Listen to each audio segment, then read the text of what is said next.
Top Picks is brought to you by Questrade, where you can trade stocks for $4.95. David's first top pick is Gibson Energy, GEI. Now, they just went public. You're not worried that IPO in this case doesn't stand for is probably overpriced? No, again, for those that have watched, we've been very positive over the last couple of years on what we call midstream assets. These are companies that are in the midstream of the energy world. They do pipeline gathering, they do storage, they do natural gas processing. They benefit from activity in the energy patch. Gibson has trucking, it has a propane business, and we really like this group because we know there's going to be continued growth in activity. In the Western Basin, growth in production oil has been about 2.5% a year over the last 15 years, and it's very slow and steady growth. So we've liked Keyera, we've liked Interpipe, we've liked Pembina. Gibson, I think, is another one you can take a look at. It pays a yield of just under 6%. That will grow steadily going forward. We like things that pay us a yield with some inflation protection. In other words, if energy prices over time are steady and production grows, we're going to have a growing cash flow.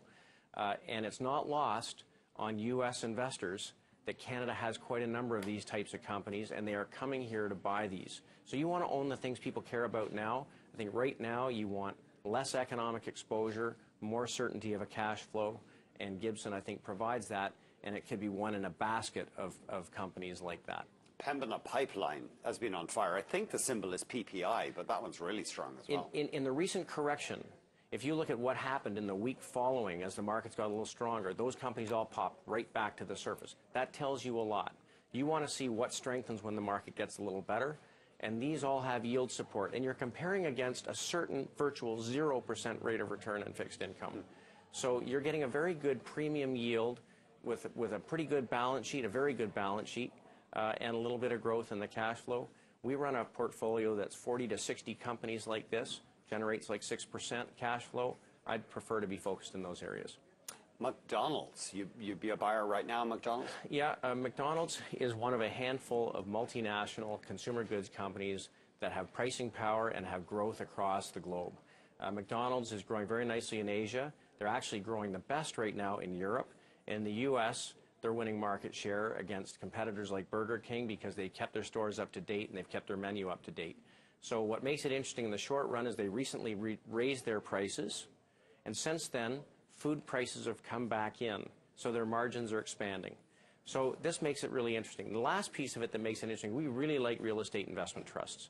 And McDonald's owns all the properties that their stores are on, and they charge rent to their franchisees to be on them. So it's like a giant REIT across the globe that generates huge free cash flow, and as a result, they've continually bought back stock, and they're raising their dividend, and I think this is the type of thing we want to focus on in this market. But finally, cash. Now, you reckon that we could have a nice rally in the markets, yeah, and you're kind of keeping your powder dry for that. So here, the short story is we believe this was a shortened economic cycle that is probably running out of gas. We've had the first serious shot against the bow in the last 2 months after consolidating over a 4-month period. And we are probably sold out in the short run. This pullback today and maybe the rest of the week will test the lows from last week. But ultimately, the work that we do points to quite an oversold market, and we could well have a 2 to 3 month rally through the fall that sets up an opportunity for people to reposition their portfolios for a different type of environment. And we want to have a little cash on hand, and we're only about 50% invested right now, to have an opportunity to buy the things that don't pull back as much as the market does over the next few days. What holds up is what you want to focus on, and so far it looks like yield to us. And that's going to be interesting. We should track that, the stocks that have been holding up this week. That'll be a great story for tomorrow. Don't go back to the lows are telling you there are real buyers there willing to step in. Loyal shareholder support kind of thing. Let's have a quick look at your past picks from August of last year. Brookfield Renewable Power, up 11%. American Tower, is that up 9%? Is that a cell phone tower play? Yeah, they own cell towers, and it will convert to a real estate investment trust over the next year. So that'll be an interesting real estate investment trust. Unfortunately, we're not there any longer, and probably should be. But RioCan would be one of our 3 biggest positions, and Brookfield is another significant position for us.